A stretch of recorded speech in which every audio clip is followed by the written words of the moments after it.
শুনলাম সন্তুদা নাকি ঘুমন না, তো তুমি তো একজন নিজে কাগজ বিক্রি করো, তোমাদেরই বন্ধু, কি শুনেছো তুমি তার সম্পর্কে?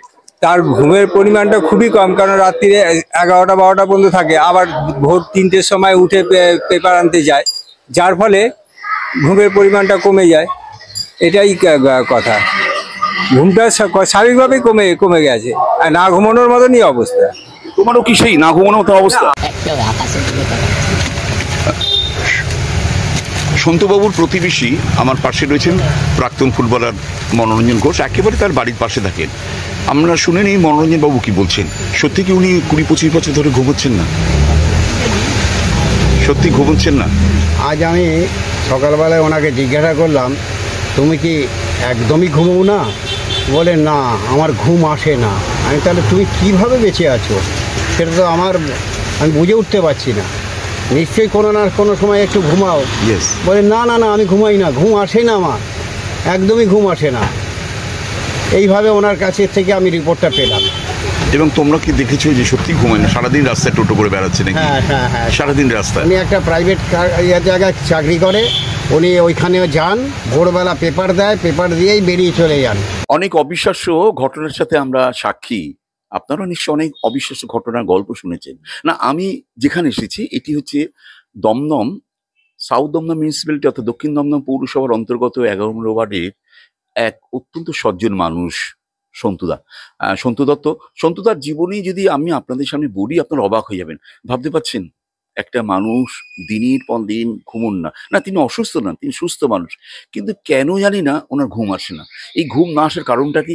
আর উনি কিন্তু মানুষের সেবা করেন, অর্থাৎ আমরা যে ঘুম থেকে উঠে খবরের কাগজ পড়ি, সেই খবরের কাগজ কিন্তু বাড়ি বাড়ি পৌঁছে দিচ্ছেন, খবর দিচ্ছেন আমাদেরকে কিভাবে চলছে ভারত, কিভাবে চলছে বাংলা, কিভাবে চলছে বিশ্ব। তো চলুন এত কথা না বলে সন্তুদাকে জানে। সন্তুদা, খুব ভালো লাগছে তোমার বাড়িতে এসেছি। তুমি আজকে কি ঘুমিয়েছো? না, আজকে ঘুমাইনি, সামান্য ঘুমাইনি আমার। তুমি তো প্রায় 20 থেকে 25 বছর ঘুমোচ্ছ না, এতে শরীরটা অসুস্থ হয়? সেরকম অসুস্থ না। তো হঠাৎ না ঘুমানোর কারণটা কি? অনেক কি জানি না, বুঝতেই পারি না। কাজের মধ্যে থাকি, চলে কাজে। একটু বলো না, 24 ঘন্টা তোমার কি কাজ থাকে? দৈনন্দিন নানান কাজ থাকে। যেমন কি করো? ধরো কাজে বেরোলাম, এদিক ওদিক ভোর 6টা থেকে শুরু করো। ভোর 6টায় ঘুরে বেড়াচ্ছি, তারপর এদিক ওদিক ঘুরছি, ঠিক আছে। তারপর কেউ কাজকর্ম করছে, সেখানে তার পাশে বসে আছে, কি কাজ করছে না করছে, এইসব করতে করতে সময় কেটে। দুপুরবেলা দুপুরে একই ক্লাস। তারপর তুমি রাত্রিবেলা কখন শিয়ালদায় যাচ্ছ? হ্যাঁ, রাত্রিবেলা 10টার সময় 11টার সময় বেরিয়ে যাই। কোথায় যাচ্ছ? শিয়ালদায়। সেখানে কি করছো? সেখানে ওখানে চুপচাপ তাস খেলি, এটা ওটা করি। তারপর ওখান থেকে খবরের কাগজ? হ্যাঁ, 2টোর সময় নিয়ে চলে আসে, হয়ে গেল। নিয়ে এসে কোথায় দিচ্ছি? ভোরবেলা বাড়ি বাড়ি, সারা বাড়ি।